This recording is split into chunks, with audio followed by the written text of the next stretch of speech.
Ezaguna dugu dagoeneko txinatarrek lo hartzeko duten erreztasuna. Judasek hori behintzat ikasi du haiengandik. Ez dut ulertzen nola egiten duten lo etengabeko diskurtso horrekin. Judas berehala espabilatu da. Zeo zer ulertuko aldu? Botin itientian. Zaten du hori, ez dugula hemen ezer ulertzen atzerritarra, baina, nik pizka bat entenditzen du.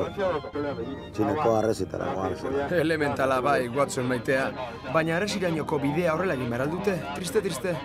Sardina bat, ez? Sardina, baina hau ez da ba... Skin batean. Bai, noski, nor bestela.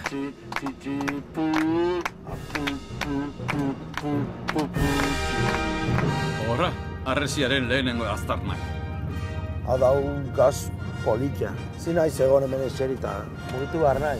Amonia, ama, arresietan egon du naiz. Hau postasuna, hau benetan dala momentu politia.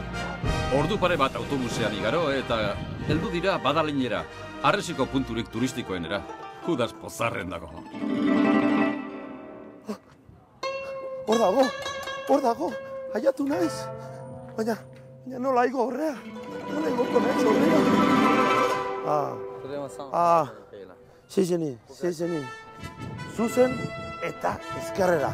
Guazen gora! Zuzen, ezkerrera eta sarreragatik 6 euro ordainduta. Turismoaren atzaparrak Txinako arresiraino aspaldi iritsi ziren. Ume baten ilusioarekin doa eskilaratan gora. Zugarria. Nire bizitzako ametsa bete du. Baina pena pixka bat ematen du arresia hain kutsatuta ikusteak. Daude eskailera bi berdina direnak. Garaiko arkitektura, atxo.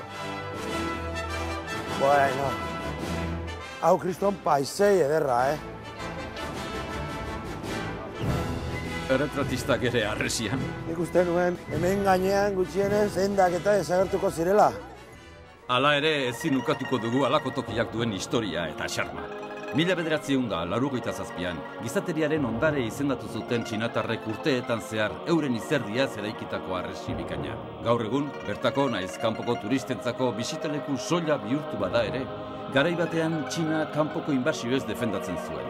7.500 kilometro luzeetan zehar jarritako soldadu indartsuek euren lurrak zaintzen zituzten etsaien aurrean.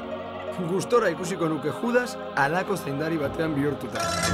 Ara, nire desioa egi bihurtu da, beste zerbait eskatu behar nuen. Txinako arresiak zaintzaile berria dauka. Zeintzuk izango ote dira Judasek aurkituko dituen mehatxuak, hala lagun gehiago egiteko probestuko du.